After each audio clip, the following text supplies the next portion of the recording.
क्या आपका भी आईआईटी जैम का एग्जाम अच्छा नहीं गया? इजी होने के बावजूद भी आपका स्कोर क्या बहुत ज्यादा कम आया है? तो आपको कौन कौन से एग्जाम्स देने चाहिए अगर आप एमएससी में एडमिशन लेना चाहते हैं, एमटेक में या फिर पीएचडी के अंदर? हेलो एवरीवन, मेरा नाम पायल है और विद प्रेप के प्लेटफॉर्म में आप सभी का स्वागत है। और आज हम यही डिस्कस करने वाले हैं कि जिन भी बच्चों का जो स्कोर है आईआईटी जैम का कम आया है और उनको एमएससी या फिर एमटेक करना है, तो कौन कौन से वो एग्जाम्स क्रैक कर सकते हैं। तो चलिए बात करते हैं, फिर आगे की तरफ बढ़ते हैं। और हम लोग आज हम बात करेंगे एमएससी, एमटेक और साथ ही साथ पीएचडी आप कौन कौन से एंट्रेंस जो है वो यहाँ पर आप दे सकते हैं। तो सबसे पहले बात कर लिया जाए, जो भी बीएससी के ग्रेजुएट्स हैं, यानी कि जिन्होंने भी बीएससी या फिर बीटेक एंड ऑल कर रखी है, वो सभी कोई एमएससी कर सकते हैं या फिर आप सभी कोई इंटीग्रेटेड पीएचडी कर सकते हैं। जो भी बीटेक के ग्रेजुएट्स हैं, यानी कि जिन्होंने भी बीटेक में ग्रेजुएशन कर रखी है, वो सीधा आपके पास एमटेक कर सकते हैं या फिर वो डायरेक्ट पीएचडी भी कर सकते हैं या फिर रिसर्च इंस्टीट्यूट से भी आप पीएचडी इवन परफॉर्म कर सकते हैं, कैरी ऑन कर सकते हैं। तो अब हम बात करने वाले हैं कि जो बच्चे ग्रेजुएशन कर रखी है उनका क्या सिचुएशन हो सकता है, और जिन्होंने भी बीटेक कर रखी है, यानी कि जिन्होंने बीटेक से ग्रेजुएशन कर रखी है, वो लोग कौन कौन से एंट्रेंस एग्जाम में अपीयर कर सकते हैं अगर आपका आईआईटी जैम का एग्जाम अच्छा नहीं गया। तो कुछ हम बात कर लेते हैं जो नेशनल लेवल आप सभी के पास एग्जाम होने वाले हैं। और जो भी बच्चे एमएससी के लिए जाना चाहते हैं, तो आप सभी के पास अभी भी बहुत अच्छे ऑप्शन है कि आपका जो गैट बी का एग्जाम है गाइस, आप वो दे सकते हैं। और अभी फॉर्म ओपन नहीं हुए हैं, बहुत जल्दी ही फॉर्म्स जो है वो ओपन हो जाएंगे। तो जिनका भी आईआईटी जैम का एग्जाम अच्छा नहीं गया, आप सभी कोई गैट बी को टारगेट कर सकते हैं। सीयूटी पीजी का जो एग्जाम है वो अभी आपका होने भी वाला है, तो आप सीयूटी पीजी वाला जो एग्जाम है उसको भी आप टारगेट कर सकते हैं।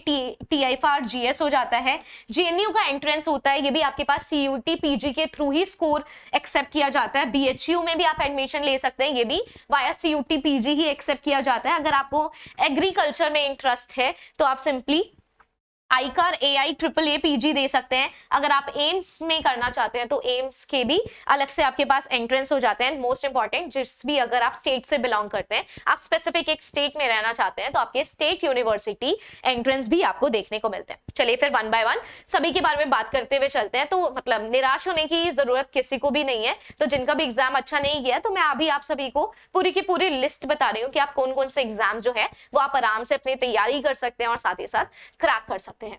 तो अभी मैंने आप सभी को बताया सीयूटी पीजी हो जाएगा भाई, एनटीए के द्वारा कंडक्ट करवाया जाता है। जिनको भी एमएससी करनी है जेएनयू, डीयू, बीएचयू से, तो आप आराम से कर सकते हैं। गेट लाइफ साइंसेज के थ्रू आप आईआईटीज के अंदर ये कंडक्ट करवाया जाता है। तो जिनको भी एमटेक करनी है, पीएचडी करनी है, फेलोशिप भी चाहिए आपको साथ ही साथ, तो आप यहाँ पर कर सकते हैं। जेएनयू के द्वारा सीबी के थ्रू होता है, जवाहरलाल नेहरू यूनिवर्सिटी, यहाँ पर भी आप एमएससी कर सकते हैं लाइफ साइंसेज या फिर बीटी के अंदर। सेम बीएचयू, और ये दोनों के दोनों आपके पास क्या एक्सेप्ट करते हैं भाई, सीयूटी पीजी का जो स्कोर है गाइस वो यहाँ पर एक्सेप्ट किया जाता है। टीएफआईआर के अंदर अगर आप करना चाहते हैं, यानी कि Tata institute of fundamental research, यहाँ पर भी आपके पास मल्टीपल लाइफ साइंसेस के डिसिप्लिन्स हो जाते हैं, तो आप आराम से यहाँ पर कर सकते हैं। जेस्ट हो गया, आइसर पीएचडी हो गया, तो ये सारे के सारे आपके पास एमएससी या फिर पीएचडी करने के लिए जो एंट्रेंस एग्जाम्स है वो आपको यहाँ पर देखने को मिलते हैं।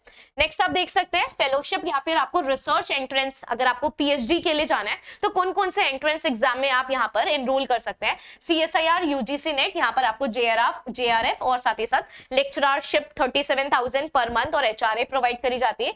डीबीटी जेआरएफ कर सकते हैं। तो इन सभी से आपको फेलोशिप प्रोवाइड होगी, यानी कि आपको पढ़ना भी है, अकेडमिक भी है और साथ साथ आपको फाइनेंशियली सपोर्ट भी यहाँ पर मिलने वाला है। आईसीएमआर जेआरएफ हो जाता है, गेट का एग्जाम हो जाता है, वेदर आपका एक्सेल एग्जाम हो, बीटी एग्जाम हो, ईवाई एग्जाम हो, कोई सा भी आपका एग्जाम हो तो आप कर सकते हैं। इंस्पायर फेलोशिप रिलीज होती है गाइस, बार का भी बायो साइंसेस एग्जाम है, तो आप यहाँ पर साइंटिफिक ऑफिसर बन सकते हैं भाई, एमटेक भी कर सकते हैं, साथ ही साथ आप एक गवर्नमेंट जॉब भी यहाँ पर सिक्योर कर सकते हैं। और आप यहाँ पर देख सकते हैं सारे के सारे फेलोशिप अमाउंट भी यहाँ पर मेंशन कर रखे। चलिए अलग देख लेते हैं। तो जिनको भी एमटेक प्रोग्राम के अंदर पार्टिसिपेट करना है, वो चाहते हैं कि वो एमटेक कैरी ऑन करे बीटेक के बाद, तो आपके पास कौन कौन से एग्जाम्स हो जाते हैं भाई। एमटेक स्पेशलाइजेशन के लिए, बीटी के लिए आपके पास एग्जाम हो जाता है। कौन कौन से एग्जाम्स आप दे सकते हैं, वेदर आप गेट एग्जाम दे सकते हैं, आईआईटी जैम आप एग्जाम्स दे सकते हैं।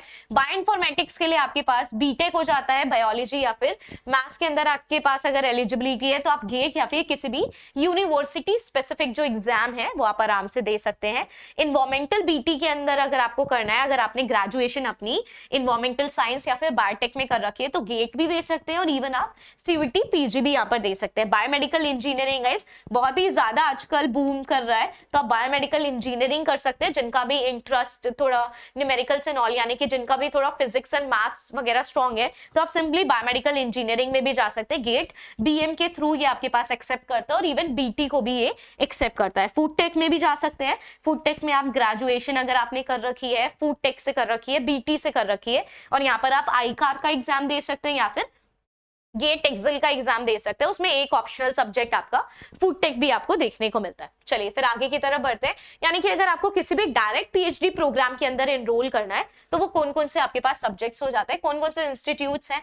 तो आईआईएससी बैंगलोर हो गया भाई, ये इंटीग्रेटेड भी प्रोवाइड करता है। एनसीबीएस हो गया, ये भी आपके पास इंटीग्रेटेड, यानी कि ग्रेजुएशन के बाद ही अगर आपको किसी भी पीएचडी के अंदर एनरोल करना है, यानी कि एमएससी प्लस आपके पास पीएचडी अगर देखने को मिले तो यहाँ पर आपके पास बहुत सारे इंटीग्रेटेड भी हो जाते हैं, यानी कि डायरेक्ट ही ग्रेजुएशन के बाद आपने किसी इंटीग्रेटेड के अंदर एनरोल कर लिया जहां पर आपको एमएससी भी आपकी हो जाएगी और साथ ही साथ आपकी पीएचडी भी यहाँ पर हो जाती है। आईसर हो जाते हैं, जेएन केसर हो जाता है, नाइसर भुवनेश्वर हो जाता है, और कुछ कुछ आईआईटीज भी हैं जो कि ग्रेजुएशन के बाद मतलब डायरेक्ट ही आपके पास पीएचडी को ले लेती है, और मोस्टली आप देख सकते हैं यहाँ पर इंटीग्रेटेड आपको देखने को मिल रही है। तो आप आईसर का देख सकते हैं, यहाँ पर आईएट होता है, यानी कि स्पेसिफिक एक टेस्ट आपको देना होता है। टीएफआईआर का आप देख सकते हैं, टीएफआईआर का टेस्ट होता है, फिर इंटरव्यू होता है। सेम यहाँ पर भी जैम और गेट आपके पास समटाइम्स इंटरव्यूज हो जाते हैं, नेक्स्ट एग्जाम होता है। तो यहाँ पर मैंने मल्टीपल एग्जाम्स जो है वो यहाँ पर मेंशन कर दिए।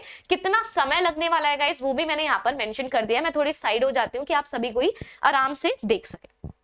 अगर आपको कोई भी इससे रिलेटेड डाउट है, कुछ भी चीजें अगर आपको क्लियर नहीं हो रही है तो आप सिंपली कमेंट सेक्शन में आप पूछ सकते हैं। आप देख सकते हैं स्टेट में भी आपके पास, अगर आपको स्टेट लेवल पर टारगेट करना है, जो भी आपका स्पेसिफिक स्टेट है, वेस्ट बंगाल, तेलंगाना, आंध्र प्रदेश, उत्तर प्रदेश, मध्य प्रदेश, तो ये इन सभी में भी स्पेसिफिक एग्जाम्स जो हैं वो कंडक्ट करवाए जाते हैं। तो आप यहाँ पर भी अपने एंट्रेंस आराम से दे सकते हैं जिनको भी क्रैक करना है। सेम जो भी यूनिवर्सिटी स्पेसिफिक एंट्रेंस एग्जाम्स होते हैं वो भी यहाँ पर मेंशन कर रखे हैं। जेएमआई आप देख सकते हैं, जामिया मिलिया इस्लामिया, जेएमआई का एंट्रेंस होता है। एमएससी के लिए आपके पास अलीगढ़ मुस्लिम यूनिवर्सिटी एएमयू एंट्रेंस होता है। तो आप देख सकते हैं कितने सारे मल्टीपल यूनिवर्सिटीज में एंट्रेंसेस जो है वो आपको देखने को मिल रहे हैं। तो जिनको भी बीटी एक्सिल या फिर उससे रिलेटेड फील्ड के अंदर अगर आपको अपने एमएससी करनी है, यानी कि पोस्ट ग्रेजुएशन करनी है, तो आप सिंपली यूनिवर्सिटी स्पेसिफिक भी कर सकते हैं। और जो भी बच्चे गेट के लिए प्रिपेयर करना चाहते हैं, बिकॉज गेट का एग्जाम बहुत ज्यादा इंपॉर्टेंट भी हो जाता है, तो जिनको भी फेलोशिप भी चाहिए और साथ ही साथ वो अपना एग्जाम भी निकालना चाहते हैं, पीएसयू एंड ऑल के अंदर जॉब चाहिए, तो गेट के लिए आप यहाँ पर इनरोल कर सकते हैं। जो बैचेस हैं वो अब लाइव हो चुके हैं। जिनको भी बीटी के अंदर इंटरेस्ट है, यानी कि जो भी गेट बीटी के लिए क्रैक करना चाहते हैं, तो रैंकर्स लाइव बैच आप सभी को देखने को मिलेगा। 5,999 इसका जो प्राइस है वो होने वाला है गाइस, ओनली 100 स्टूडेंट। तो यहाँ पर आपके पास क्वालिटी को प्रेफर करा गया है ओवर क्वांटिटी, यानी कि आपको यहाँ पर क्वालिटी ज्यादा मिलेगी विद रिस्पेक्ट टू क्वांटिटी। ठीक है, विद रिस्पेक्ट टू आपको क्वांटिटी। साथ ही साथ क्या क्या फीचर्स होने वाले हैं आप यहाँ पर सब कुछ देख सकते हैं। पीवाईक्यू सोल्यूशन हो जाएंगे, टेस्ट सीरीज होंगे, असाइनमेंट्स होंगे। तो जिस तरीके से पीवाईक्यूज पूछे जाते हैं उसी तरीके से आपको क्वेश्चंस यहाँ पे फ्रेम करके दिए जाएंगे कि आप और ज्यादा प्रैक्टिस करते रहे और आपके लिए वो चीज बेनिफिट रहे। सेम गाइस एक्सेल यानी कि लाइफ साइंसेस के लिए भी हो जाता है। ये भी आपके पास 100 स्टूडेंट्स के लिए देखने को मिलता है। ये भी आपके पास पीएचडी के लिए भी हो जाता है और साथ साथ एमटेक के लिए भी गेट का एग्जाम आपको देखने को मिलता है। और जो भी बच्चे एमएससी करना चाहते हैं गैट बी के लिए, तो यहाँ पर आपके पास टोटली वीडियो रिकॉर्डेड जो कोर्सेज है वो यहाँ पर अवेलेबल है, यानी कि कंप्लीट सिलेबस कवरेज कर रखा है, असाइनमेंट्स है, पीवाईक्यू डिस्कशन है, पीडीएफ नोट्स है और साथ ही साथ आपको यहाँ पर टेस्ट सीरीज भी प्रोवाइड करी जा रही है। तो होप सभी को यहाँ पर चीजें क्लियर होगी है। स्टिल अगर आपको कोई भी डाउट है गाइस तो आप मेरे से कमेंट सेक्शन के अंदर पूछ सकते हैं, मैं उनका पूरी तरीके से आंसर कर दूंगी। And thank you so much and take good care of yourself.